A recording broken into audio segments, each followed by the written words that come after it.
నిర్వహిస్తున్నందుకు 3వ వార్షికోత్సవ శుభాకాంక్షలు. ఇక డిబేట్ టాపిక్లోకి వెళితే తెలంగాణలో రేపు 4 కొత్త పథకాలు ప్రారంభం కానున్నాయి. అయితే పథకాల అమలులో ప్రభుత్వం చివరి నిమిషంలో ట్విస్ట్ ఇచ్చింది. ప్రభుత్వం చెప్పినట్టు రాష్ట్రమంతా కాకుండా మండలానికో గ్రామానికో పథకాలు మొదలు పెట్టబోతున్నారు. ఇక సీఎం రేవంత్ రెడ్డి ఉన్నత స్థాయి సమీక్ష అనంతరం ప్రభుత్వం ఈ ప్రకటన చేసింది. గ్రామ సభల్లో వ్యతిరేకత రావడం వల్లే ప్రభుత్వం నిర్ణయం మార్చుకుందనే టాక్ వస్తుంది. మంత్రుల ప్రకటనపై విపక్షాలు భగ్గుమంటున్నాయి. జనవరి 26న అందరికీ ఇస్తామని చెప్పి ఎందుకు టర్న్ తీసుకున్నారని ప్రశ్నిస్తున్నారు. పథకాల అమలుపై ప్రభుత్వం ఎందుకు యూటర్న్ తీసుకుంది? లబ్ధిదారుల ఎంపిక ఎలా జరగనుంది? ఈ అంశాలకు సంబంధించి ఇవాళ డిబేట్లో మనం చర్చించబోతున్నాం. నాతో పాటు డిబేట్లో పాల్పంచుకుంటున్నారు సతీష్ గారు బీఆర్ఎస్ పార్టీ నుంచి, రవికుమార్ గారు భారతీయ జనతా పార్టీ నుంచి, అలాగే రమేష్ గారు కాంగ్రెస్ పార్టీ నుంచి, ఇక విశ్లేషకులు జయరాం గారు కూడా మనతో పాటు పార్టిసిపేట్ చేస్తున్నారు. అందరికీ నమస్కారం.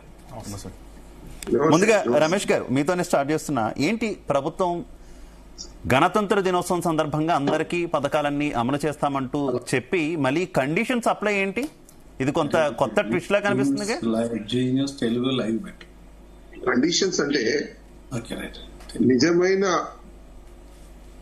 ఎవరైతే ఆర్థికంగా అన్ని వనరులు లేకుండా ఇబ్బంది పడే వారు ఉన్నారో వారికి ఎన్నుకోవడానికి కోసం కొన్ని అవకతవకలు జరగకుండా వారికి అందే విధంగా ఫలాలు వాళ్ళకి అందే విధంగా మొట్టమొదటిగా చేసే సంకల్పం. ఈరోజు మీరు మధ్యతరగతి కుటుంబాలు నిజంగా చెప్తున్నా ఈరోజు పూర్తి స్థాయిలో ఆర్థికంగా చాలా ఇబ్బందుల్లో ఉన్నారు. మధ్యతరగతి కుటుంబం అభివృద్ధి చేయలేని పరిస్థితిలో ఉంది. మీరు కొనుగోలు చేసే విధానంలో కూడా చాలా భారీగా తగ్గిపోయింది. మీ ఇప్పుడు FMCGలో కూడా కార్ల కొనుగోలు కూడా తక్కువైంది. అంటే ఆర్థికంగా పూర్తి స్థాయిలో మధ్యతరగతి కుటుంబాలు, చిన్న కుటుంబాలు అన్ని రకాల ఇబ్బందుల్లో సతమతం అవుతున్నారనేది వాస్తవం. వారిని ఆదుకునే సంకల్పమే ఇది. అది కూడా తప్పుదారి పోవద్దు, క్రమశిక్షణగా పని జరగాలి. ఎవరైతే నిజాయితీగా పూర్తి స్థాయిలో ఆర్థిక ఇబ్బందుల నుండి ఇల్లు లేని వారు ఇల్లు ఇవ్వాలని సంకల్పము, ఆర్థికంగా రేషన్ కార్డులు ఇవ్వడము, వారికి కూడా రైసులు ఇవ్వడము, అంటే ప్రభుత్వ పరంగా వచ్చే ఏ కార్యక్రమమైనా ప్రభుత్వ పరంగా వారికి వచ్చే సంక్షేమ పథకాలకు పూర్తి స్థాయిలో అమలు జరగాలనే మంచి ఉద్దేశంతో కాంగ్రెస్ పార్టీ ఈ రోజు ప్రజల ముందుకు వెళ్తా ఉన్నది.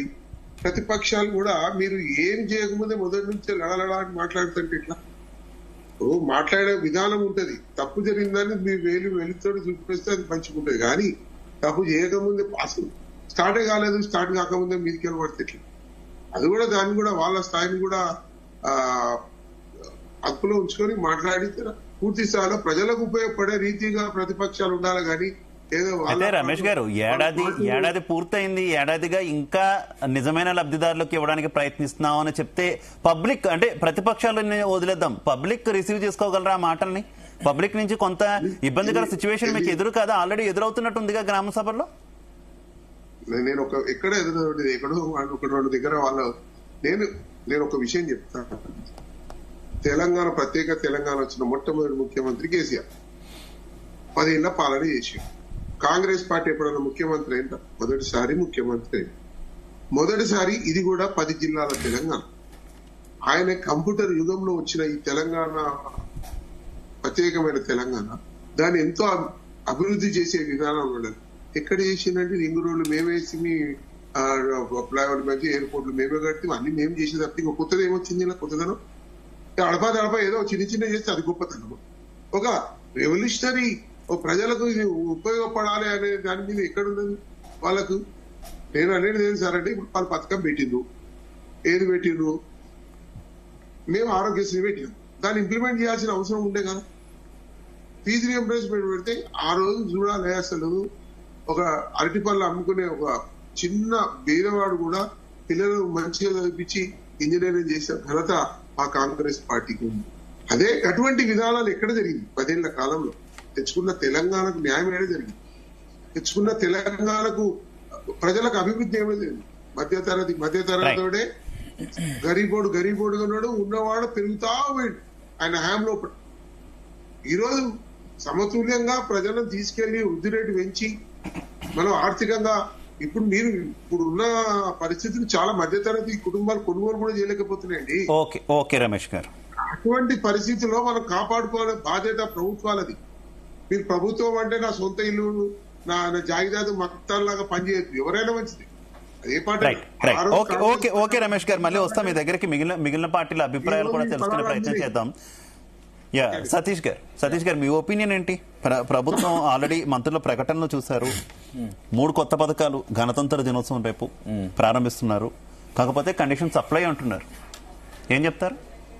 వాళ్ళు ఏదైతే తెలంగాణ రాష్ట్రంలో వీళ్ళు ప్రభుత్వం రాకముందు కాంగ్రెస్ నాయకులు, ఈ కాంగ్రెస్ ఎవరైతే కొంతమంది ఉన్నారో అందరూ కూడా తెలంగాణ రాష్ట్రంలో ఉన్న గుళ్ళ మీద గోపురాల మీద ఒట్లేసి మేము అది చేస్తాం ఇది చేస్తాం, ఏడాది లోపు 2 లక్షల ఉద్యోగాలు ఇస్తాం, మా సోనియమ్మ పుట్టినరోజు ఇది చేస్తాం, దసరా రోజు ఇది చేస్తాం, దీపావళి రోజు అది చేస్తాం, మళ్ళీ గణతంత్ర దినోత్సవం రోజు ఇది చేస్తాం అని చెప్పేసి దొంగ మాటలు చెప్పి కల్లిబొల్లి మాటలు చెప్పి ఈ రోజు కాంగ్రెస్ నాయకులు ప్రభుత్వంలోకి వచ్చిరు. ఏడాది ఇప్పుడు 13 నెలలు గడుస్తుంది, 13-14 నెలలు గడుస్తా ఉంది. మీరు చేసింది ఏందిరా ఆయన అని చెప్పి ప్రజలందరూ అడుగుతా ఉన్నారు. రైతుల రుణమాఫీ అన్నారు, మీరు చేసింది లేదు, సగం చేసిరు, సగం ఎగ్గొట్టిరు. రైతు భరోసా అనేది ఇప్పటి వరకు దిక్కే లేదు. మీరు ఏది కూడా సజావుగా చేయలేదు. ప్రజాపాలన అంటారు తప్ప కానీ నిర్బంధ పాలనలో ఈ రాష్ట్రం ఉంది. విద్యార్థులు వాళ్ళ ఉద్యోగాలను అడ్డం పెట్టుకుని మీరు ఉద్యోగాలు సంపాదించుకున్నారు, మీరు పదవులు సంపాదించుకున్నారు, మళ్ళీ ఇదే నిరుద్యోగులు రోడ్ల మీదకి వచ్చి ధర్నాలు చేస్తే వాళ్ళ మీద లాఠీ చార్జీలు చేస్తా ఉన్నారు. ఇప్పుడు ఈ రోజు శివగారు ఒకటండి, కరోనా సమయంలో ఎట్లయితే శానిటైజర్స్ ఎక్కువ సేల్ అయినాయో ఈ రోజు తెలంగాణ రాష్ట్రంలో కాంగ్రెస్ ప్రభుత్వంలో హార్పిక్ ఎక్కువ సేల్ అవుతా ఉంది. ఈ రోజు ఎందుకు తెలుసా అండి హార్పిక్ ఎక్కువ ఎందుకు సేల్ అవుతుందంటే ఏ రోజైతే వీళ్ళు గుల మీద గోపురాల మీద ఒట్లేసిర్రో, దొంగ మాటలు చెప్పిర్రో, లంగ మాటలు చెప్పిర్రో, ఆ లంగ మాటలు ఎండగడుతూ ఇలా గ్రామ సభలో యావత్ తెలంగాణ ప్రజలందరూ కూడా ఎండగడతా ఉన్నారు. హార్పిక్ తోని నోర్లు కడుకోవాలని చెప్పేసి ఈ రోజు తెలంగాణ ప్రజలు ఇంటింటికి హార్పిక్ కొంటా ఉన్నారు. తెలంగాణ ఈ కాంగ్రెస్ ప్రభుత్వానికి కొంత ఆదాయం వస్తుంది. ఈ కాంగ్రెస్ నాయకుల నోర్లను ఏదైతే కల్లిబొల్లి మాటలు చెప్పి ప్రభుత్వంలోకి వచ్చిరో ఈ కాంగ్రెస్ నాయకుల నోర్లను హార్పిక్ తో కడగాలని చెప్పి ఈ రోజు తెలంగాణ సమాజం అంతా డిసైడ్ అయింది. అందుకే హార్పిక్ సేల్ పెరగబోతుంది. ఈ రోజు ఎవరైతే మా షిమ్మిపూర్ రాజాని వాళ్ళ ప్రెస్ మీట్ పెట్టిరండి, ఏమని చెప్పి సార్, గ్రామ సభలో ప్రజలందరూ కూడా కాంగ్రెస్ నాయకులకు గూబలు గుయ్యమనేలాగా సమాధానం ఇస్తున్నారు. సో వీళ్ళకు తల బాగా నొస్తా ఉంది, తలలు నొస్తా ఉన్నాయి. కాబట్టి ఉదయకు జెండుబాము ఉదయపు జిందా తిలిస్మాత్ మేము అందరం వాళ్ళకు కాంగ్రెస్ నాయకులకు కాంగ్రెస్ ప్రభుత్వానికి ఇవ్వబోతున్నాం. దయచేసి పెట్టుకోండి. మీకు ఎట్లయితే మేము ఈ రోజు ప్రతిపక్షంలో మేమున్నాం, ప్రజలకు ప్రశ్నించే గొంతుకగా మేమున్నాం ఈ రోజు. కానీ ప్రజలందరూ కూడా ఈ రోజు బీఆర్ఎస్ నాయకులను కేటీఆర్ గారు మీరు రండయ్యా, మమ్మల్ని కాపాడయ్యా, కేసీఆర్ గారు మీరు రండయ్యా, మీరు లేక ఈ రోజు రాష్ట్రం ఆగమైపోతుంది. ఈ కాంగ్రెస్ నాయకులకు బుద్ధి చెప్పాలంటే మళ్ళీ బీఆర్ఎస్ పార్టీ రావాలని ఈ రోజు యావత్ తెలంగాణ సమాజం కోరుకుంటా ఉంది. రైట్ రవికుమార్ గారు మీరేం చెప్తారు? ఆల్రెడీ ప్రభుత్వం తీసుకున్నటువంటి డెసిషన్ తెలుసు, అలాగే బీఆర్ఎస్ వెర్షన్ కూడా మీరు విన్నారు కదా, ఏమనిపిస్తుంది? బీఆర్ఎస్ వర్షను కాంగ్రెస్ వర్షను రెండు మేము వింటున్నాం, ప్రజలు కూడా వింటున్నారు. ఒకటి మాత్రం ప్రజలకు కావచ్చు ప్రతిపక్ష పార్టీలో ఉన్న మాకు బీజేపీ మాకు కూడా అర్థమవుతుంది ఏంటంటే పాలకులు మారిరు కానీ పాలన ఏ మాత్రం మారలే, పాలన ఇంకా దిగజారింది. తెలంగాణ ప్రజల పరిస్థితి ఇంకా దిగజారింది. తెలంగాణ ప్రజలు పెనంలో నుంచి పొయ్యిలో పడ్డ పరిస్థితికి వచ్చింది. ఇది తెలంగాణ ప్రజలందరూ అర్థం చేసుకుంటున్నారు. 9.5 సంవత్సరాల కేసీఆర్ పాలనలో కూడా సంక్షేమ పథకాలపైన ఇచ్చినటువంటి హామీలు ఏవి కూడా 100% వాళ్ళు కూడా అమలు చేయలేదు. ఇది సత్యం. దాని తర్వాత మార్పు కోసం అనే నినాదం తీసుకొని వచ్చినటువంటి కాంగ్రెస్ పార్టీ, ఈ యొక్క రేవంత్ రెడ్డి నిత్యం ఎలక్షన్స్ ఎప్పుడైతే నోటిఫికేషన్ వచ్చిందో అప్పటి నుంచి నిత్యం అబద్దాలతో, అసత్యపు మాటలతో, అబద్ధపు హామీలతో తెలంగాణ ప్రజల ఓట్లను కొల్లగొట్టి అధికారంలోకి వచ్చిన తర్వాత మళ్ళీ కొత్త నాలికను కొని తెచ్చుకున్నట్టుగా ఈ యొక్క కాంగ్రెస్ ప్రభుత్వం కొత్త నాలికను కొనుక్కొని తెచ్చుకొని మళ్ళీ మాట మారుస్తూ, అబద్దాలు మాట్లాడుతూ, మభ్యపెడుతూ, డైవర్షన్ చేస్తూ తెలంగాణ ప్రజల్ని పిచ్చోళ్ళని చేస్తున్నారు. తెలంగాణ ప్రజలు పిచ్చోళ్ళు అయిపోయారు.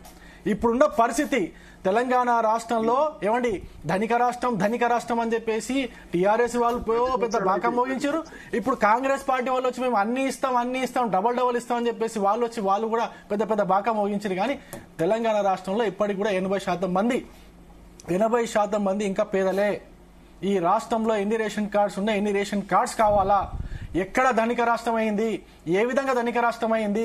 మీరు హామీలు ఇచ్చినవన్నీ కూడా మీరు ప్రజల యొక్క సంక్షేమం కోసమే. ఇప్పుడే ఆయన రమేష్ గారు చెప్పారు, ఇవన్నీ తెలంగాణ ప్రజల ఆర్థిక పరిస్థితి ఏ విధంగా ఉంది ఏంటని చెప్పేసి ఆయన చాలా వివరంగా చెప్పడానికి ప్రయత్నం చేసినారు. కానీ ఆయన మీరు అడిగిన ప్రశ్నకి దాటవేసే ప్రయత్నం చేసినారు. ఆయన చెప్పిన సమాధానానికి నేను ఆన్సర్ ఇస్తున్నా. తెలంగాణలో ఇప్పటికీ కూడా 80% మంది పేదవాళ్లే. వాళ్ళకందరికీ రేషన్ కార్డులు కావాలనా వద్దా, వాళ్ళకందరికీ పింఛన్లు కావాలనా వద్దా, వాళ్ళకందరికీ రైతు భరోసా కూలీలకు ఏదైతే ఇస్తారో అది కూడా కావాలనా వద్దా? మరి కావాలన్నప్పుడు ఎందుకు ఏరండి? దేనికి పెట్టిన గ్రామ సభలు, దేనికి పెట్టి అంతకుముందు ప్రజాపాలనలో మీ యొక్క అక్కడ దరఖాస్తులు తీసుకున్నారు కదా, దరఖాస్తులు తీసుకొని ఆ పేపర్లన్నీ తీసుకుని పోయి రోడ్ల పక్కన చెత్త కుప్పల్లో పడేసారు కదా, ఆ దరఖాస్తులు ఎట్టిపోయినాయి? మీ ఉప ముఖ్యమంత్రి మీ యొక్క మంత్రులు చెప్తున్నారు రేషన్ కార్డుల జారీ అనేది నిరంతర ప్రక్రియ. నిరంతర ప్రక్రియ అంటే నిరంతరం అప్లికేషన్లు పెట్టుకోవాలన్నా, నిరంతరం దరఖాస్తులు పెట్టుకుంటూనే ఉండాలన్నా? ఎన్నిసార్లు మేంబడి తిరగాల? మీకు అసలు కొంచెమన్నా బుద్ధి ఉందా? సిగ్గు అనిపిస్తలేదా? కనీసం సిగ్గు అనిపిస్తలేదా? ఇన్ని అబద్ధపు మాటలు మాట్లాడడానికి కనీసం ఇంకిత జ్ఞానం, కనీసం లజ్జ అనిపిస్తలేదా కాంగ్రెస్ నాయకులకు? అర్థం కానటువంటి పరిస్థితి. నేను ఒకటే విషయం అడుగుతున్నా, మీరు హార్పిక్ తో కాదు, బీఆర్ఎస్ నాయకులు హార్పిక్ తో కడుక్కోవాలా, కాంగ్రెస్ నాయకులు యాసిడ్ తో కడుక్కోవాలా? అప్పుడు గాని మీ పాపం క్లీన్ కాదు, మీరు మాట్లాడుతున్నటువంటి మీ నాలుక క్లీన్ కాదు. ఈ విషయం మీరు గుర్తుపెట్టుకోండి. ఎంత దారుణం అండి, ఎంత దారుణం! ఒక్కొక్క ప్రజాపాలన వేదిక పైన, ఒక్కొక్క గ్రామ సభ వేదిక పైన ఒక్క అధికారికి కూడా, ఏమంటే ఎన్ని గ్రామ సభలు నేను చూశాను, ఒక్క అధికారికి కూడా కనీస అవగాహన లేదు. ఏ మినిస్టర్ కి గాని, ఎమ్మెల్యే గాని, అక్కడ ఉన్నటువంటి కాంగ్రెస్ నాయకులకు గాని ఒక్కరికి కూడా ఏమీ అవగాహన లేదు. ఒక యాప్ పెట్టిరు, రేషన్ కార్డు కి సంబంధించిన యాప్ ఏదో పెట్టిరు. ఆ యాప్ లో కొత్త రేషన్ కార్డు అప్లై చేసుకోవచ్చు అని ఉంది.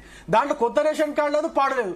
పాత రేషన్ కార్డులోనే కొత్త వాళ్ళని, అంటే కొత్త కుటుంబ సభ్యులను ఎవరైనా యాడ్ చేసుకోవచ్చు. కానీ అక్కడ ఎక్కడా కూడా కనీసము కొత్త రేషన్ కార్డు అనే ఆప్షనే లేదు. అక్కడ మీరు ఏదైనా రికార్డు పోని యాప్ పెట్టారు. ఇంతకుముందు కేవలం పేపర్ల పైన మీరు ఎప్పుడైతే అభ్యర్థనలు తీసుకున్నారో, అప్లికేషన్ తీసుకున్నారో, ప్రజాపాలన పేపర్ పైన అప్లికేషన్ తీసుకున్నారో, దానిపైన సీరియల్ నంబర్ లేదు, బార్ కోడ్ లేదు. పోనీ దాన్ని కంప్యూటరీకరణ ఇస్తుందని చెప్పేసి ఏదో పెద్ద మాటలు మీ ముఖ్యమంత్రి గారు, ఉప ముఖ్యమంత్రి గారు మాట్లాడారు. ఎక్కడ పోయినా అప్లికేషన్ తెలియదు. సరే, ఆ మాట కోసం ఇప్పుడు యాప్ తీసుకొచ్చారని చెప్పినారు. ఆ యాప్ లో కూడా కనీసం పేపర్ తో ఇంకా కొంచెం బెస్ట్, ఆ యాప్ లో కొత్త రేషన్ కార్డు ఆప్షనే లేదు. ఇంత దారుణంగా మోసం చేస్తారా? సిగ్గుండాలి, కొంచెమన్నా సిగ్గుపడండి, భయపడండి. ప్రజాస్వామ్యంలో ప్రజలని మనము ఓటు వేసే దేవుళ్లాగా చూస్తాం. ఆ దేవుడికైనా కొంచెం భయపడండి, కొంచెమన్నా లజ్జ తెచ్చుకోండి. ఏం మాట్లాడుతున్నారు? ఓకే రవికుమార్ గారు, డాక్టర్ జయరామ్ గారు ఏం చెప్తారు? రేపు 3 పథకాలు అమలు చేసేందుకు కాంగ్రెస్ సర్కార్ రెడీ అవుతుంది. తొలి నుంచి కూడా అధికారంలోకి వచ్చినప్పటి నుంచి కూడా అన్ని పథకాలు కూడా మేము అమలు చేస్తున్నాం, మిగిలిన పథకాలు కూడా అమలు చేస్తామని స్పష్టం చేస్తున్నారు. ప్రతి లబ్ధిదారుడికి కూడా, ఎవరైతే నిజమైన లబ్ధిదారులు ఉన్నారో వాళ్ళందరికీ కూడా అన్ని పథకాలు అమలు చేస్తాం, రేషన్ కార్డు కూడా ఇస్తామంటున్నారు. కానీ ఎక్కడా క్షేత్రస్థాయిలో ఈ మాటలు నిజంగా కనబడట్లేదు అనేది విమర్శ. మీ అబ్జర్వేషన్ ఏంటి జయరామ్ గారు?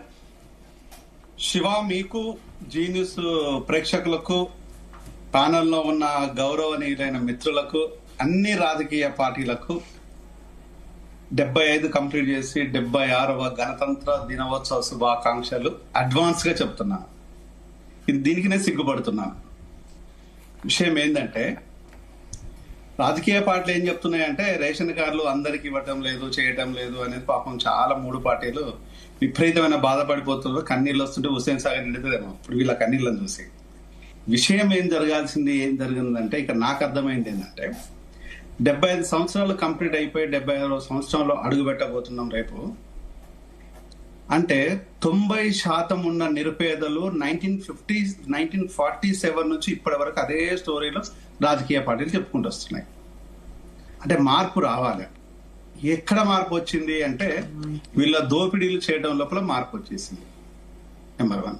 ఈ 75 years కాన్స్టిట్యూషన్ ఏం చెప్తుంది అంటే,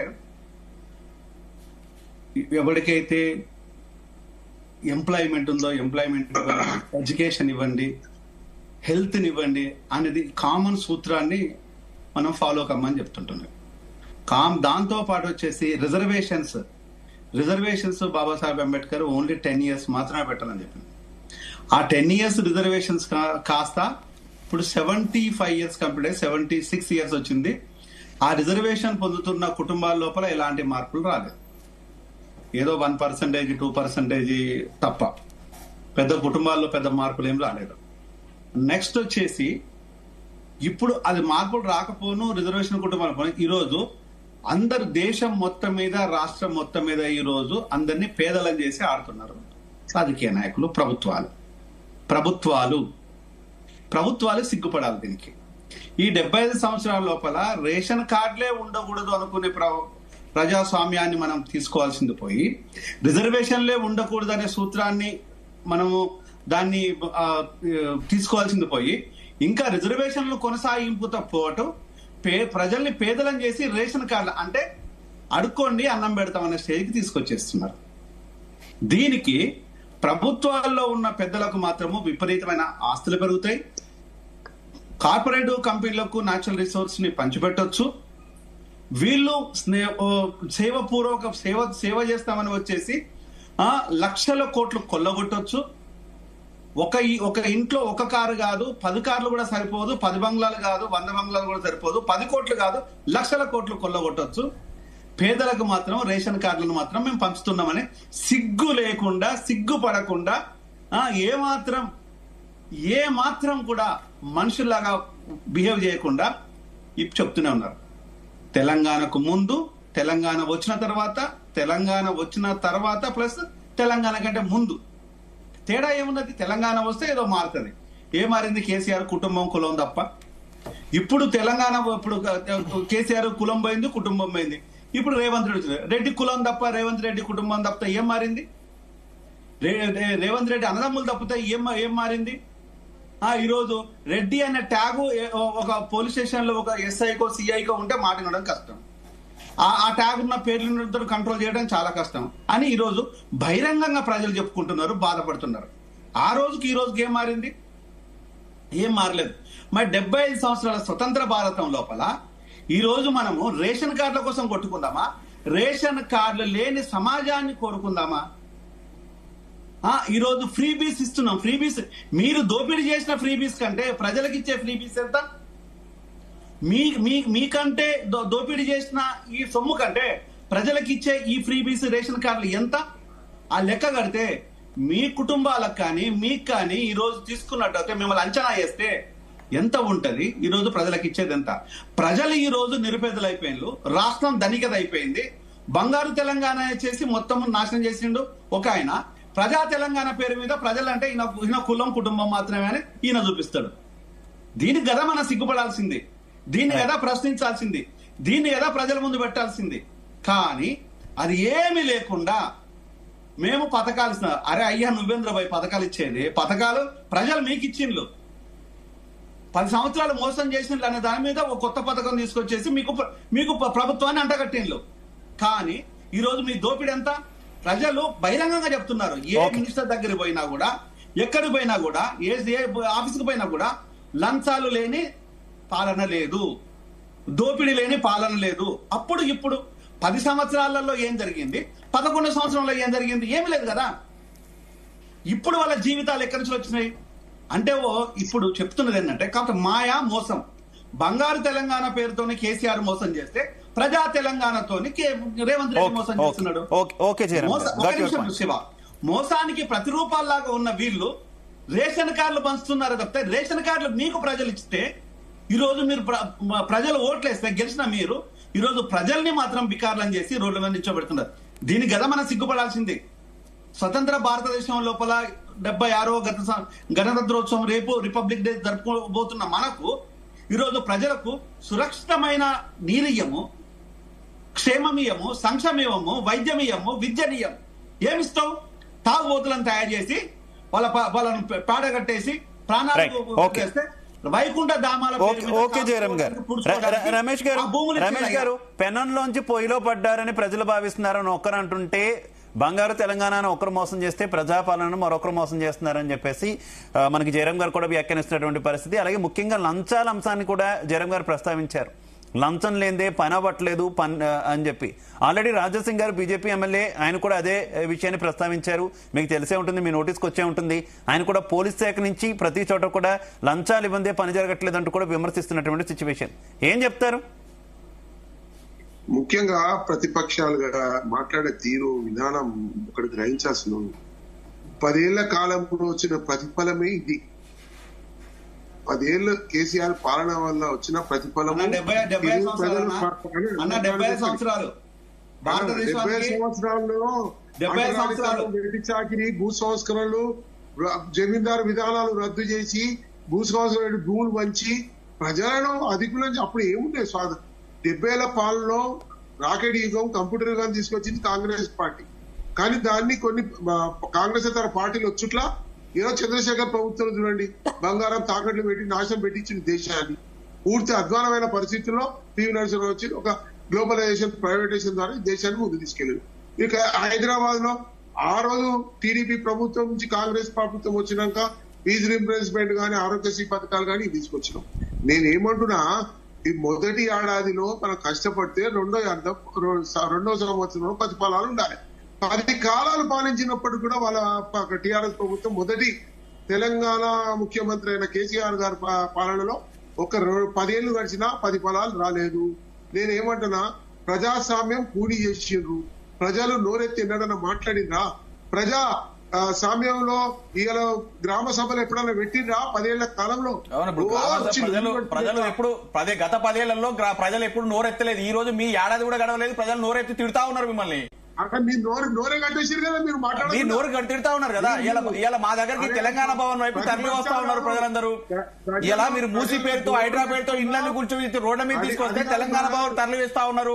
ఇలా మీరు లగచర్ల రైతులకు నిర్లక్ష్యంగా జైలుకు ఈ రోజు తెలంగాణ వైపు ప్రజలు తిరిగి వస్తా ఉన్నారు. సెక్రటరీ నిరుద్యోగులు వస్తే వాళ్ళ మీద లాఠీ చార్జ్ చేస్తే వాళ్ళందరూ ఈ రోజు తెలంగాణ భవన్ వైపు తరలి వస్తా ఉన్నారు. సతీష్ గారు శివ 1 by 1 మాట్లాడొచ్చండి. నన్ను మాట్లాడనియండి. రమేష్ గారు కంటిన్యూ. భయపడిపోతున్నావు. ఎవరు భయపడుతున్నారు? మీరు భయపడతా ఉన్నారు. మీ ప్రియాంక గాంధీ గారు తెలంగాణ సతీష్ గారు ఒక్క నిమిషం సతీష్ గారు, నేను మీకు అవకాశం ఇస్తా కదా, ప్లీజ్ ప్లీజ్. వాస్తవాలు మాట్లాడాలి. వాస్తవాలే కదా. మీ ప్రియాంక గాంధీ గారు ప్లీజ్ 1-to-1 అయిపోతుంది. సతీష్ గారు ఆయన జూమ్ లో ఉన్నారు, మనకి కట్ అవుతుంది, ఇబ్బంది అవుతుంది. విద్యా విధానం తోటి ఎంతో వెనుకబడుతుంది. ఎందుకంటే విద్య ఉంటేనే అభివృద్ధి జరుగుతుంది. రిజర్వేషన్లు పోతే అందరూ కూడా సమతుల్యంగా పోతారు. ఆ పరిస్థితిని అడ్డుకున్నది ఎవరు? ఈ రోజు free school, free hostel, free కాలేజీలు, యూనివర్సిటీస్ అయినా ఫ్రీ ఫుడ్. గురుకులాలలో తిండి లేక పిల్లలు 50 పాయింట్ టు పాయింట్ కౌంటర్ చేస్తే కష్టం. సతీష్ గారు ప్లీజ్ వాళ్ళు చెప్పలేండి. గురుకులాల్లో సతీష్ గారు ఆయన తర్వాత మీరే కదా మాట్లాడేది. Please point to point counter చేసుకుంటే కష్టం, మనం టైం కిల్ అవుతుంది. మీరు కంప్లీట్ చేయండి రమేష్ గారు. వివక్షాలు మాట్లాడే తీర్పు మార్చుకోవాలి. ఏదో మాట్లాడాలి, తిట్టాలని మాట్లాడడం తప్పితే మీరు ఈ మాత్రం కూడా మాట్లాడియాలి మమ్మల్ని. ఇలా ధర్నా చౌకలు ఎత్తేసి మీరు మాట్లాడే అర్హత ఉన్నాయి. ఎవరు కూడా ప్రజలు నోరెత్తి మాట్లాడేదా ఇక గ్రామంలో. ఈ రోజు అన్ని రకాల ఇబ్బందుల్లో మధ్యతరగతి ఉన్నది గ్రహించి పేదలు చాలా ఎక్కువ మంది అయిపోయారు. పేదల మధ్యతర ఆర్థికంగా ఇబ్బందుల్లో ఉన్నారని అన్ని రకాల సపోర్ట్ ఇవ్వాలనేది, ఇళ్ల నిర్మాణం గాని, రేషన్ కార్డు ద్వారా రైసులు ఇవ్వడం గాని, విద్యా విధానం లోపల మంచి పెట్టుబడులు పెట్టి ఈ రోజు ఫారెన్ నుంచి ఇన్వెస్టర్లను తీసుకొచ్చి ఈ రోజు ఈ తెలంగాణను ఒక మహోన్నతమైన దిశకు తీసుకెళ్లడానికి కృషి చేస్తున్న తీరు మీరు గ్రహించాల్సిన అవసరం ఉన్నది.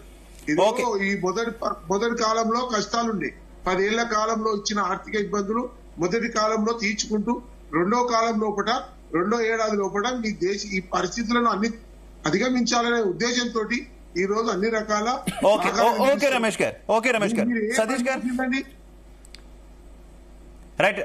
రమేష్ గారు సతీష్ గారు ఏం చెప్తారు? ఇప్పుడు వాళ్ళు విద్య గురించి మాట్లాడుతా ఉన్నారు. విద్య గాని, ఉద్యోగాలు గాని, కోదండరాం గారికి ఉద్యోగం రాగానే చల్లబడ్డరు, మాట్లాడడానికి బయటికి స్పందిస్తలేరు, బయటికి రావడం లేదు. ఈ రోజు అక్కడ యూనివర్సిటీ మొత్తం అడుగుతా ఉంది కోదండరాం గారు ఎక్కడ అని పాటలు పాడుతా ఉన్నారు. అండదండ ఉంటాను కోదండరాం గారు, మీరు దిక్కులేరని చెప్పి అడుగుతా ఉన్నారు. ఇంకోటి, మీరు ఫుడ్ గురించి ఎంత నైతిక విలువలు లేని కాంగ్రెస్ పార్టీ అని మీది. మీరు చిన్నపిల్లలు పాపం గురుకులాల్లో చదువుతున్న పిల్లలు 50 మందికి పైగా చనిపోతే మీ కాంగ్రెస్ నాయకులు, మీ కాంగ్రెస్ ప్రభుత్వం నిత్య వ్యవస్థలో ఉంది. ఒక్కరు పాముకోటతో చనిపోయినప్పుడే మా బీఆర్ఎస్ పార్టీ హెచ్చరించింది, అరే కన్ను తెరవండి కాంగ్రెస్ నాయకులారా, అధికారులారా, కన్ను తెరవండి అని చెప్తే మీరు కన్ను మూసుకొని ఉన్నారు ఇప్పటికి కూడా. దానికి సాక్ష్యంగా 50 మందికి పైగా చిన్నపిల్లలు చనిపోయారు. గురుకులాల్లో పిల్లలకు అన్నం పెట్టలేని పరిస్థితిలో మీ ప్రభుత్వం ఉంది. రమేష్ గారు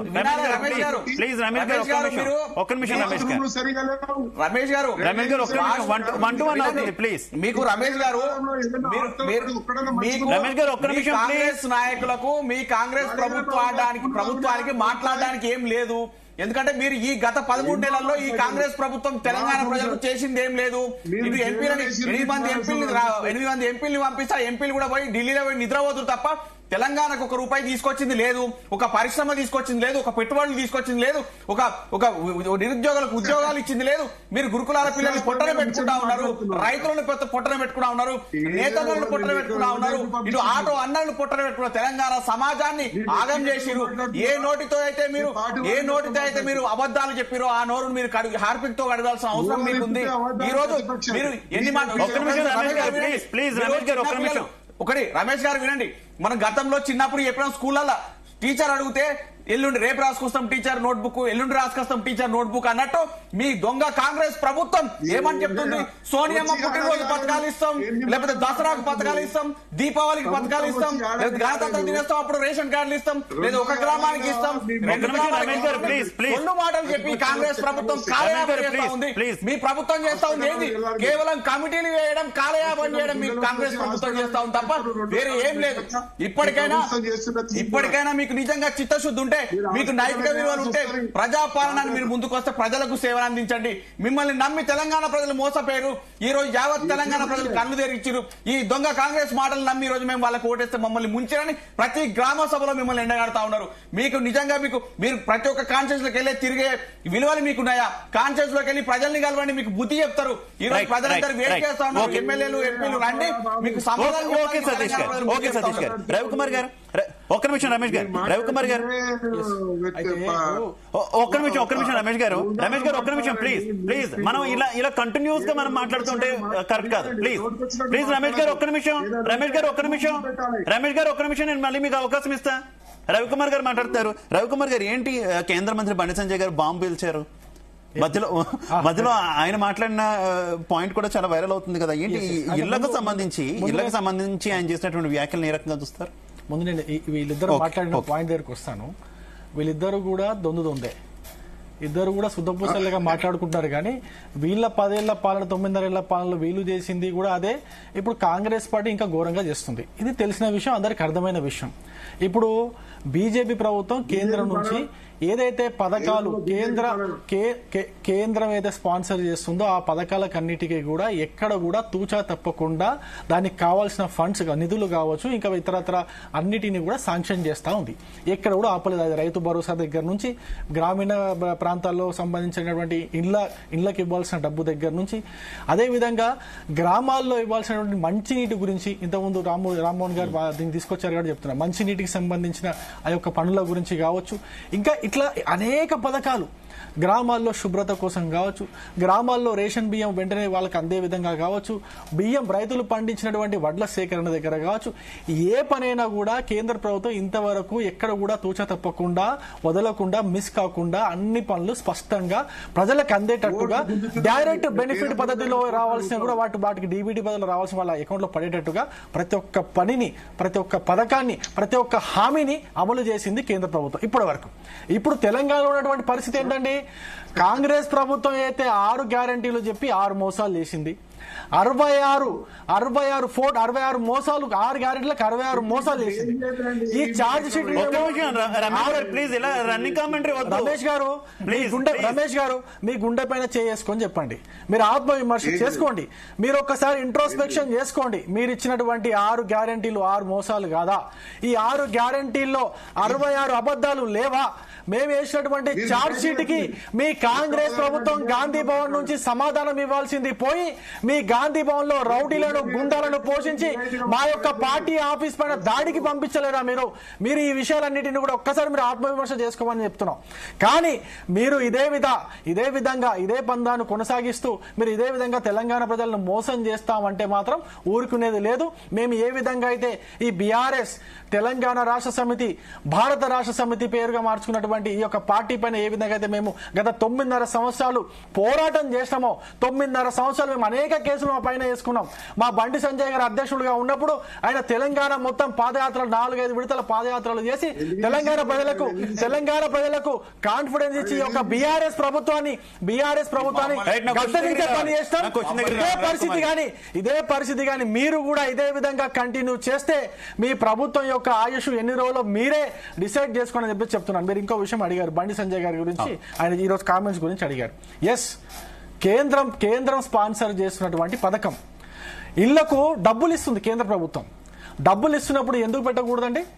సరే, ఆయన మోడీ ఆవాస్ యోజనని పెట్టలేదా? బీజేపీ ఆవాస్ యోజనని పెట్టలేదా? ప్రధానమంత్రి ఆవాస్ యోజన అని చెప్పేసి పథకం పెట్టుకున్నాం, ఎవరి పేరు పెట్టకుండా. అక్కడ ప్రధానమంత్రి ఆవాస్ యోజన పెట్టుకున్నప్పుడు ఇందిరమ్మ ఇల్లు అని చెప్పేసి ఎందుకు చెప్పుకుంటారని మీరు ఊళ్ళకి అర్థం కాదు. పోయి ఇందిరమ్మ ఇల్లు ఏమన్నా ఇందిరమ్మ ఇస్తుందా?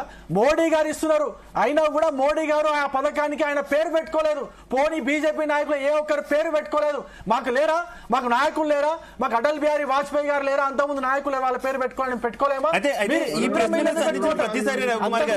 ప్రశ్న మీరు సంధించిన ప్రతిసారి కూడా గతంలో కేంద్రంలో కాంగ్రెస్ ప్రభుత్వం ఉన్నప్పుడు, నరేంద్ర మోదీ గారు ముఖ్యమంత్రిగా ఉన్నప్పుడు గుజరాత్ లో అలాగే అమలు చేశారా? అప్పుడు కేంద్రంలో ఉన్న పథకాల పేర్లు గుజరాత్ లో అమలు చేశారా అనే క్వశ్చన్ మీకు రైజ్ అవుతుంది కదా. 100% ఏదైతే కేంద్రం ఏదైతే పథకాలు ప్రవేశపెట్టిందో ఆ టైంలో 2014 కంటే ముందు అనేక ఇబ్బందులు పెట్టింది గుజరాత్ రాష్ట్రానికి.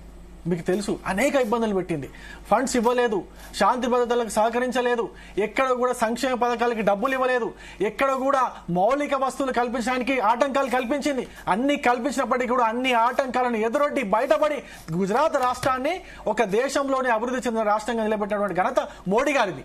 అటువంటి మోడీ గారు మళ్ళీ ప్రధానమంత్రిగా ఒక 15 సంవత్సరాలు, గత 10 సంవత్సరాల నుంచి అనేక అభివృద్ధి కార్యక్రమాలు చేసి ఎక్కడ కూడా వివక్ష లేకుండా, అది కాంగ్రెస్ పాలిత రాష్ట్రమైనా, మిగతా పార్టీల రాష్ట్రమైనా, బీజేపీ పాలిత రాష్ట్రమైనా, ఎక్కడ కూడా వివక్షత లేకుండా ఫెడరల్ వ్యవస్థను గౌరవించి అన్ని రాష్ట్రాలకు సమానంగా నిధులు కావచ్చు, అది మౌలిక వస్తువులకు సంబంధించిన కావచ్చు, పథకాలకు సంబంధించినటువంటి కావచ్చు, ఏదైనా కూడా ఖచ్చితత్వంతో పథకాలు అమలయ్యే విధంగా పనిచేశారు గత 10.5 సంవత్సరాలుగా. ఇక్కడ ఉన్నటువంటి బీఆర్ఎస్ పార్టీ ఏం చేసిందంటే అప్పట్లో ఆయుష్మాన్ భారత్ పెట్టండి అని చెప్తే ఆయుష్మాన్ భారత్ ని ఇక్కడ తెలంగాణలో ఇంప్లిమెంట్ చేయకుండా తెలంగాణ ప్రజల యొక్క అవస్థలతో ఆడుకున్నటువంటి ఈ పార్టీ బీఆర్ఎస్ పార్టీ, ఇప్పుడు వచ్చినటువంటి కాంగ్రెస్ పార్టీ 10 లక్షల రూపాయలు ఆయుష్మాన్ భారత్ కింద, ఆరోగ్యశ్రీ కింద ఇస్తా అని చెప్పేసి ఇంతవరకు అమలు చేయకుండా, ఒక పింఛన్లు అమలు చేయకుండా, ఒక ఇల్లు ఇవ్వకుండా.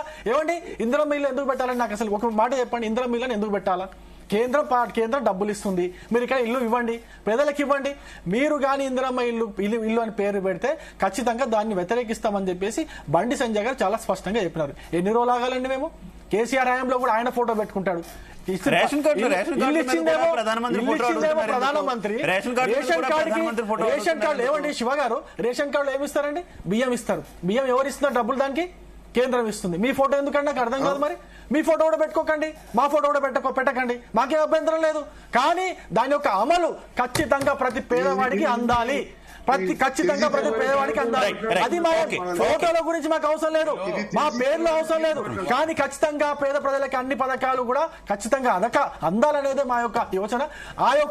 ఆ యొక్క పథకాల అమలులో ఎటువంటి తప్పిదం జరిగినా, మీ ప్రచారం కోసం ఈ పథకాలు అమలు చేసినా మేము ఖచ్చితంగా వ్యతిరేకిస్తాం. జయరాం గారు, కేంద్రం తెలంగాణకి ఇవ్వాల్సినటువంటి హామీలన్నీ అమలు చేసింది, ప్రతిదీ కూడా తూచ తప్పకుండా ఎప్పటికప్పుడు అన్ని అమలు చేస్తుంది అంటున్నారు రవికుమార్ గారు. నిజమా? విభజన చట్టంలో ఉన్న హామీలన్నీ అమలైపోయినాయా తెలంగాణకి? మాట్లాడుతుంటే ఒక్క నిమిషం రమేష్ గారు, ప్లీజ్ రమేష్ గారు ఒక్క నిమిషం, జయరాం గారు మాట్లాడతారు. ఇది శివ ఏంటంటే రాజకీయ పార్టీలు రాజకీయాలు మాత్రమే మాట్లాడతాయి. అంతకంటే మనం రాజకీయ పార్టీల నుంచి ఎక్స్పెక్ట్ చేస్తే మనం పిచ్చోళ్ళం. కాంగ్రెస్ కావచ్చు, బీఆర్ఎస్ కావచ్చు, బీజేపీ కావచ్చు, ఏ రాజకీయ పార్టీ అయినా రాజకీయాలు మాత్రమే మాట్లాడుతుంటాయి. రాజకీయాలు మాట్లాడడం వల్ల ఏంటంటే జనాలకు వీళ్ళేదో విప్లవ వీరుల్లాగా, ప్రజల కోసం పుట్టుకొచ్చిన వ్యక్తుల్లాగా వీళ్ళు కనిపించాలనే ఉద్దేశంతో మాట్లాడుతూ తప్పితే ప్రజలకు ఉపయోగపడే విధానం పాలసీస్ మాత్రం తీసుకురావడంలో మాత్రం వీళ్ళు పూర్తి వైఫల్యం ఉంటుంది. స్టేట్ గవర్నమెంట్ కావచ్చు, సెంట్రల్ గవర్నమెంట్ కావచ్చు. ఒకవేళ కనుక సెంట్రల్ గవర్నమెంట్ అదే కనుక ఇంతకుముందు తమ్ముడు రవి చెప్పినట్టుగా ఫోటోలు ఉండకూడదు అంటే వాస్తవానికి ఎవరి ఫోటోలు ఉండకూడదు, ఏ పథకాలే ఉండకూడదు అంటుంటే ఫోటోలు దాకా ఎందుకు అసలు? నేను చెప్పేది పథకాలే ఉండకూడదు అంటున్నాను, ఫోటోలు దాకా పోతుంది. ఫోటోలు ఉండకూడదు అన్నది ఫోటోలో సంస్కృతి అది ఇలా కొత్తగా వచ్చిందేం కాదు కదా. రాజకీయ పార్టీ నాయకులకు ఫోటో లేకపోతే వాళ్ళ జీవితమే లేదు. జయరమణ Yeah. వీళ్ళు కాంగ్రెస్ బీజేపీ ఫోటోల కోసం కొట్లాడుతుంది. సాక్ష్యం కేంద్ర మంత్రి నిర్మలా సీతారామన్ గారు ఇక బోర్డు కేసీఆర్ గురించి బోర్డు మీద మాట్లాడు. ఫోటోలు Next ఏమైంది అన్న కేసీఆర్ సందర్భాలు కోకళ్ళు. నెక్స్ట్ కేసీఆర్ ఫోటోల గురించి నెక్స్ట్ అదే చెప్తున్నాను. నెక్స్ట్ కేసీఆర్ లేదు, ఫోటోలు. ఈ రోజు తెలంగాణ నాకు సమాజం అర్థమైంది, కోసం అర్థమైంది. తెలంగాణ ప్రజల మాట్లాడండి కోసం ఒకసారి. కొట్లాడేది ఓన్లీ బీఆర్ఎస్ పార్టీ. నన్ను నా ఫోటోల మాట్లాడండి. కోసం కొట్లాడం మేము. నన్ను మాట్లాడి సో ఇది ఫోటోల కోసం. ఇక ఇంతకుముందు తమ్ముడు సతీష్ చెప్పినట్టుగా ఫోటోలు అంటే 778 కోట్లు 778 కోట్లు పబ్లిసిటీ కోసం మాత్రమే కేసీఆర్ గారు ఖర్చు చేశారు. దేశ్ కా నేత పెద్ద పెద్ద ఫోటోలు ఫ్రంట్ పేజీలలో ఈ రోజు రాష్ట్రంలో బీజేపీ వాళ్ళు కానీ కాంగ్రెస్ నాయకులు కానీ పదవులు పొందుతున్నారు. కేసీఆర్ గారు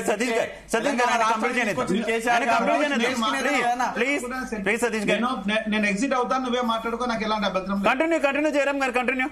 నువ్వు మాట్లాడుకుంటానే నాకు ఎలాంటి అభ్యంతరం లేదు. ఆయన ఇంటరప్ట్ ప్లీజ్ కంటిన్యూ మీరు జయరామ్ గారు కంటిన్యూ. దయచేసి నిజాలు చెప్పండి అంతే. మాట్లాడి దేశ్ కా నేత అనే పేరు మీద 772 కోట్ల రూపాయలు వృధాగా ఖర్చు చేసిన కేసీఆర్. నిజమే. ఈ రోజు ఇట్లా చెప్పుకుంటూ పోతుంటే కాంగ్రెస్ తక్కువ తినలేదు, బీజేపీ తక్కువ తినలేదు. ఈ రోజు పబ్లిసిటీ పేరు మీద వీళ్ళు చేసే డబ్బులతో వస్తే ఎన్నో స్కూళ్ళు వస్తాయి, కాలేజీలు వస్తాయి, కంపెనీలు వస్తాయి. ఈ కామన్ సెన్స్ లేదా ఉన్నది. ఎందుకు చేయాలంటే జనాన్ని మనం మభ్యపెట్టాలి, మర్చిపోయాలి, మారేడికి చేయాలి పబ్లిసిటీ పేరు మీద. దీంట్లో మనకు అనుకూలమైన ఛానళ్లకు మాత్రమే ఇచ్చుకోవాలి, మన అనుకూలమైన పేపర్లకే ఇచ్చుకోవాలి, మన అనుకున్న పబ్లిసిటీ ప్రోగ్రామ్ పెట్టుకోవాలి. అంతే తప్పితే ఇది పెద్ద వింతే కాదు. రాజకీయ నాయకులకు ఇది వింతనే కాదు. ఇక దాని గురించి పక్కన పెట్టేద్దాం. ఇక నెక్స్ట్ ఇక్కడ ఏదైతే చెప్తున్నారో మనం ప్రాక్టికల్ గా ఆలోచిస్తే, మనం నలుగురం ఉన్నాం ఇక్కడ. నలుగురు లోపల నిజంగా కనుక మీరు రేషన్ కార్డులు ఇవ్వాలని కొట్లాడే కంటే రేషన్ కార్డులు లేని సమాజాన్ని నిర్మించాలని ఎందుకు కొట్లాడతలేరు? నేను అడిగేది పెద్ద వింతైంది కాదు కదా. రేషన్ కార్డులే మీరు ఇవ్వాలని ఎందుకు అనుకుంటున్నారు? రేషన్ కార్డులు లేని సమాజాన్ని ఎందుకు ఇవ్వకూడదు? దానికి కదా ఆరోగ్యశ్రీ కార్డ్స్ పంచే కంటే అసలు మంచి ఉన్నతమైన ఆరోగ్యాన్ని ఎందుకు ఇవ్వకూడదు? ఈరోజు ఇందిరమ్మ ఇండ్లు కట్టించే కంటే అసలు ఇన్ని ఎకరాల భూములు, ఇంత విస్తీర్ణమైన ప్రపంచం లోపల చైనా తర్వాత భారతదేశము అతి పెద్ద విస్తీర్ణం గల దేశం. ఇంత పెద్ద విస్తీర్ణం గల దేశం లోపల నిరుపేదకు 140 కోట్ల మందికి ఇల్లు కట్టుకోవడానికి జాగలేదా? ఇంత పెద్ద విస్తీర్ణం లోపల అంటే ఇక ఒక ఇల్లు కట్టుకోవడానికి ఇల్లు లేదు అంటే దాన్ని సిగ్గుపడాల్సింది ఎవరు? పాలకులే కదా. 75 సంవత్సరాల నుంచి ఉన్న పాలకులే. దీంట్లో ముద్దొచ్చేటోళ్ళు ఎవరు, ఎత్తుకునే లేదు, దించేయలేదు, పాలకులే కదా.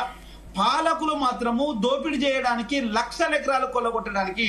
నేను ఒక చిన్న మీకు వివరణ ఇస్తున్నాను. This evidence, scientific evidence. 1,28,00,000 ఎకరాల మిగులు భూములు ఉన్న మన తెలంగాణ వచ్చిన నాటికి ఉన్న మిగులు భూములు తెలంగాణ వచ్చిన 10 సంవత్సరాల లోపల భూములు మాయమైపోయినాయని కేసీఆర్ గారు చెప్పారు. ఎత్తుకపోయిన దొంగెవడు బయటపెట్టలేదు, దోసుకున్నోడెవడో బయటపెట్టలేదు, దాని వెనకాల ఏ కార్పొరేటివ్ కంపెనీలు ఉన్నాయో బయటపెట్టలేదు, ఏ రాజకీయ నాయకుడు ఉన్నదో బయటపెట్టలేదు. దీని వెనకాల నేను అజ్జెత్తా ఇజ్జెత్తా అని రేవంత్ రెడ్డిగా మామూలుగా పేకలేదు. ఇప్పుడు మరి రేవంత్ రెడ్డి ఏం చేస్తుండు? రియల్ ఎస్టేట్ ని ఆదాయంగా మార్చుకున్నావు తప్ప ఈరోజు జనం మీద దోపిడీ చేసిన దాని భూములు ఏమైనా బయట పెట్టినవా? పెట్టరు. ఒక్కడే మాట చెప్తున్నా, పెట్టరు. ఎందుకు అంటే భూమి ఎవరి చేతిలో అయితే ఉంటుందో అధికారం వారి చేతిలోనే ఉంటుంది. అందుకోసమే నిరుపేదకు భూమి ఇవ్వడం మీద హక్కు కల్పిస్తే వాడు ఆత్మగౌరవంతో బతుకుతాడు తప్పితే అడుకోవడానికి మీ దగ్గర రాడు. కాబట్టి భూమి వాడి చేతులు లేకుండా చేస్తున్నారు. రేషన్ కార్డు ఇస్తామంటున్నారు అంతే తప్ప ఇప్పుడు అవి కూడా ఇవ్వట్లేదనే కదా గొడవ. జయరామ్ గారు, ఇప్పుడు అవి కూడా ఇవ్వట్లేదనే కదా గొడవ. నువ్వు ఉన్న కార్డులు కూడా తీసేసే ప్రయత్నం చేస్తున్నారని. శివ, చెప్పడానికైనా రేషన్ కార్డు ఇస్తామంటున్నారు. మీకు చేత అయితే భూమి ఇస్తామని చెప్పండి. అదే రేషన్ కార్డుల బదులు భూమి ఇస్తామని చెప్పండి. రేషన్ కార్డుల బదులు మంచి ఆరోగ్యం ఇస్తామని చెప్పండి. అరే రమేష్ అన్న, రేషన్ కార్డులకు బదులు మంచి ఆరోగ్యం ఇస్తామని చెప్పండి. రేషన్ కార్డులకు బదులు మంచి చదువు ఇస్తామని చెప్పండి. సిక్కు అనిపించడం లేదా? ఏమనిపించట్లేదా? అదే మీరెవరు రేషన్ కార్డు? రమేష్ అన్న, ఒక్క నిమిషం. మీ రేషన్ కార్డులు అక్కర్లేదు, చదువునివ్వండి, విద్యనివ్వండి, వైద్యాన్నివ్వండి. ఇంకా మీకు దమ్ము ఉంటే, మీకు లేదు ఉంటే మీరు అడిగిన ఇస్తానంటున్నారు జయరామ్ గారు. అన్ని ఇస్తాం కాకపోతే మళ్ళీ రేషన్ కార్డు ఉంటేనే ఇస్తాం అంటున్నారు. అంతిమంగా ఎక్కడ తిరిగినా రేషన్ కార్డు దగ్గరికి వస్తుంది. కొడంగల్లు లోపల రేవంత్ రెడ్డి అల్లుడికి కట్టబెట్టడానికి భూములు కొల్లగొట్టాలి. కవితకు బంగ్లా కట్టుకోవడానికి భూములు కొల్లగొట్టుకోవాలి, కేటీఆర్ ఫామ్ హౌస్ కట్టుకోవడానికి భూములు రమేష్ గారు పెట్టుకోవడానికి ఫామ్ హౌస్ చేసుకోవాలి, కానీ నిర్భయలో మాత్రము రేషన్ కార్డు కోసం నిలబెట్టుకోవాలి. రైట్, ఓకే రమేష్ గారు కంటిన్యూ. ఇగో ఒక ముఖ్యంగా మీ రేషన్ కార్డు ఇవ్వద్దనే సమాజాన్ని తీసుకురావడం అనేది మేము కూడా స్వాగతిస్తాం. రిజర్వేషన్ లేకుండా అందరూ ఉత్తమ స్థాయిలో ఎదగడానికి, అత్యున్నతమైన స్థాయిలో ఎదగాలి, ఆర్థికంగా ఎదగాలి, ప్రతి ఒక్కరు కూడా మంచి బతకాలనే దానిలో మీరు ఇచ్చిన మాటకు నేను కూడా ఏకీభవిస్తాను. కానీ సమాజంలో ఇప్పుడు ఎట్లా జరుగుతా ఉన్నదంటే, మొన్న చూడండి ఒక ప్రభుత్వం వచ్చిన తర్వాత ఇంప్లిమెంట్ చేసిన దాన్ని ఎంతవరకు మనం ఇంప్లిమెంట్ చేస్తున్నాము, ఎంతవరకు మనం ఉపయోగిస్తున్నాం అంటే దాని మీద దృష్టి లేదు.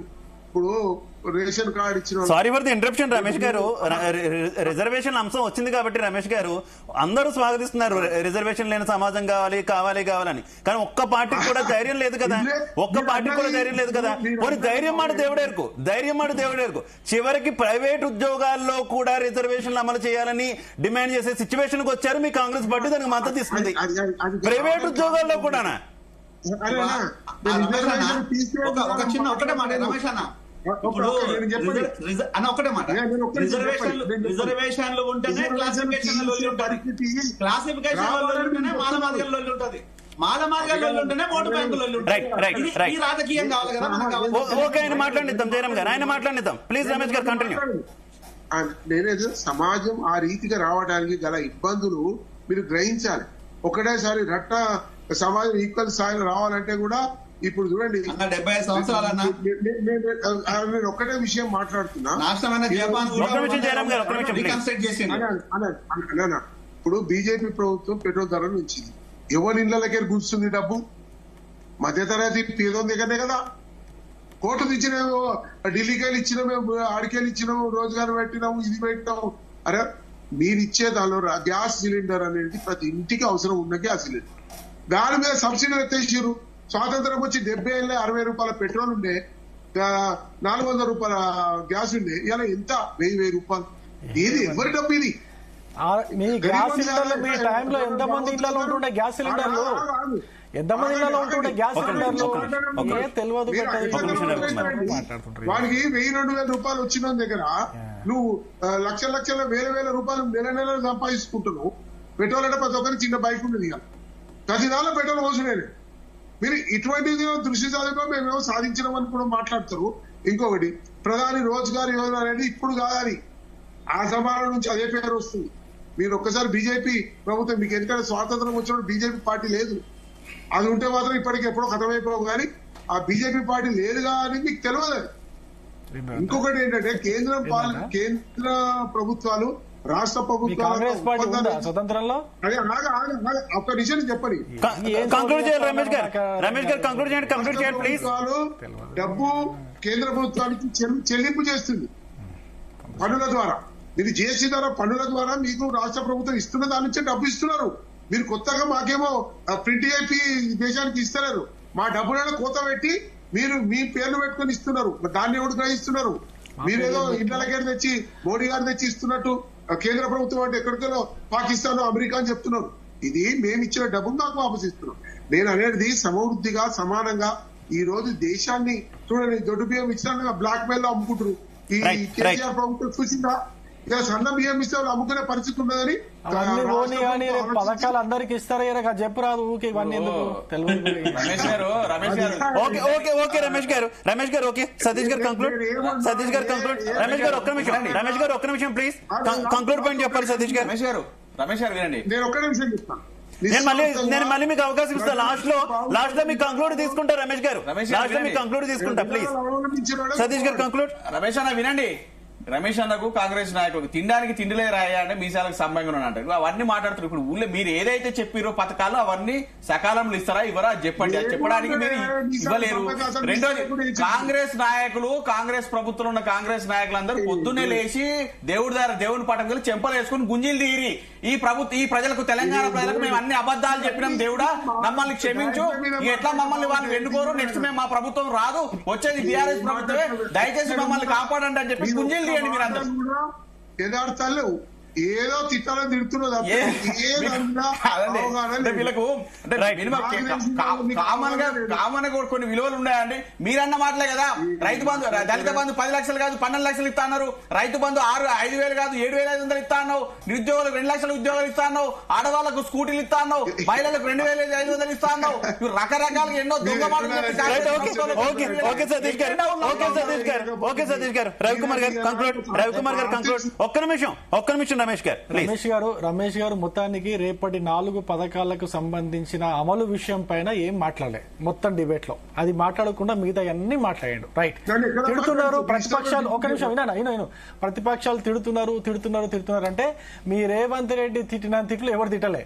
మీ రేవంత్ రెడ్డి ఎన్ని తిట్టిండు అవన్నీ ఒక్కసారి గుర్తు చేసుకోండి. అంతకుముందు కేసీఆర్ ఎన్ని తిట్టిండు, ఆ తర్వాత విషయం మీరు కూడా తిట్టిండు. మీరేం మామూలు కాదు, మీరేం సుధపూసలేం కాదు, నోట్లో వేలు పెట్టుకుని కూర్చోలే. మీ రేవంత్ రెడ్డి భాష, మీ రేవంత్ రెడ్డి ఆ గలీజ్ నోరు యాసిడ్ తో గడగాలని చెప్పిన ఇంతకుముందు యాసిడ్ తో గడగాల్సిందే.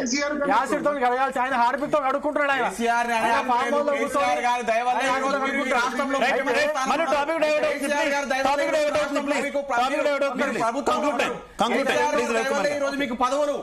ఆయన రెండు అంశాలు ఆయన ప్రస్తావన తీసుకొచ్చిన కాబట్టి కంక్లూడ్ చేస్తున్నా. ఒకటి, మా హయాంలో గ్యాస్ సిలిండర్ రేటు పెంచినామంటున్నాడు. మీ హయాంలో ఎన్ని ఊర్లలో గ్యాస్ సిలిండర్లు ఎన్ని ఇళ్లకు ఉంటున్నారో తెలుసా మీకు? ఒక ఊర్లో కనీసం ఒక గ్యాస్ సిలిండర్ కూడా ఉండేది కాదు. ఇప్పుడు మా హయాంలో చూడండి ప్రతి ఇంట్లో గ్యాస్ సిలిండర్ ఉంటది. అది పాలన అంటే.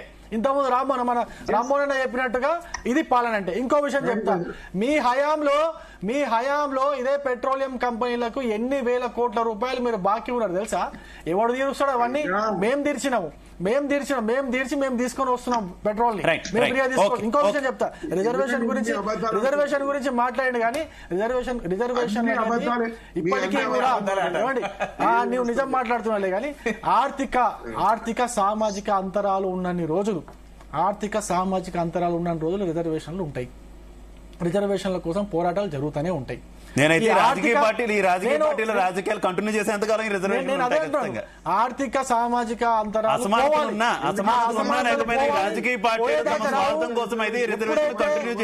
ఎప్పుడైతే కాంగ్రెస్ లాంటి పార్టీ ఈ దేశం నుంచి బయటకు పోతుందో అప్పుడు ఈ దేశంలో రిజర్వేషన్లు అప్పటిదాకా అసమానతలు.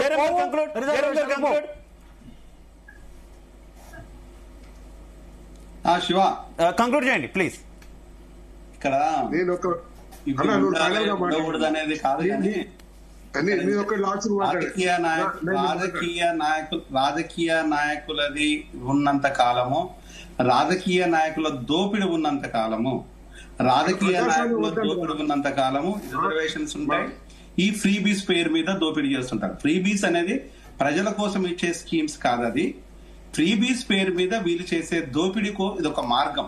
అంటే ఈ మార్గాన్ని వీళ్ళు ప్రజల ముందు పెట్టేసి వీళ్ళు దోపిడీ చేసుకుంటూ వస్తుంటారు. అంతే తప్పితే కోకాపేట భూములు అమ్మేసి అప్పుడు వైఎస్ రాజశేఖర రెడ్డి గారు 200 రూపాయలు ఇచ్చినప్పుడు అప్పుడు చాలా మంది సంతోషం, భూములు మనమే కాదు కదా, అవి మనకెందుకులే, 200 రూపాయలు మనకు వచ్చినాయి అన్నారు. ఇప్పుడు అంతే. అప్పుడు కేసీఆర్ 2,000 ఆ తర్వాత ఇక్కడ 100,000 లక్షల కోట్ల ఎకరాల భూములు కొల్లగొట్టినా జనాలకు అర్థం కాలేదు. అంటే అది ఇప్పుడు అట్లా లేరు, ఇప్పుడు అలా లేరు. అప్పుడు రాజశేఖర రెడ్డి ప్రభుత్వం ఉన్నట్టుగా కేసీఆర్ ప్రభుత్వం ఉన్నప్పుడు ఇప్పుడు జనాలకు అన్ని తెలుసుకుంటున్నారు. ఈ రోజు కంప్యూటర్ యుగం అయితే ఏదైతే అంటున్నారో ఆ కంప్యూటర్ యుగం లోపల ఇప్పటి బిడ్డలు చాలా షార్ప్గా ఉన్నారు. చేస్తే వీళ్ళంతా రాజకీయ నాయకులు చేసే దోపిడీ అంతా తెలుసు. ఈ రోజు రాజకీయాలంటేనే దోపిడీకి ఒక రాజమార్గం లాగా ఎన్నుకొని రాజకీయాల్లోకి వచ్చే నాయకులను రాజకీయ నాయకులు అంటారనే విషయాన్ని ఈ రోజు ప్రజలకు చాలా క్లియర్ గా తెలుసు. మనం కొత్తగా చెప్పాల్సింది. ఓకే రమేష్ గారు, చివరిగా లాస్ట్ పాయింట్ మన్మోహన్ సింగ్ లాంటి వారు,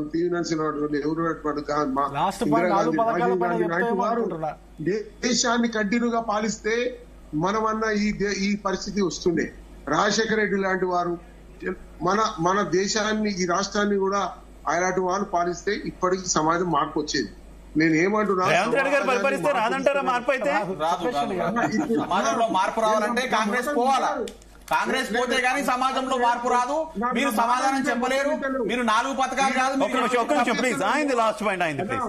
10 ఏళ్ల కాలము 10 ఏళ్ల కాలం కేసీఆర్ పాలన వల్లనే మేము ఇచ్చిన భిక్ష మీకు, ఈ రాష్ట్రం మీరు దెబ్బతింది. చేస్తున్న ఈ పదవులు ఇవన్నీ మేము పెట్టిన భిక్ష, కేసీఆర్ గారు పెట్టిన భిక్షతో ఈ రోజు మీరు రాజకీయాలు right right thank you so much Ramesh garu, thank you so much Satish garu, thank you so much Ravikumar garu, thank you so much Jayaram garu. అందరికీ కూడా ధన్యవాదాలు డిబేట్ లో పాల్పంచుకున్నందుకు. ఓవరాల్ గా చూసుకుంటే రేపు ప్రారంభ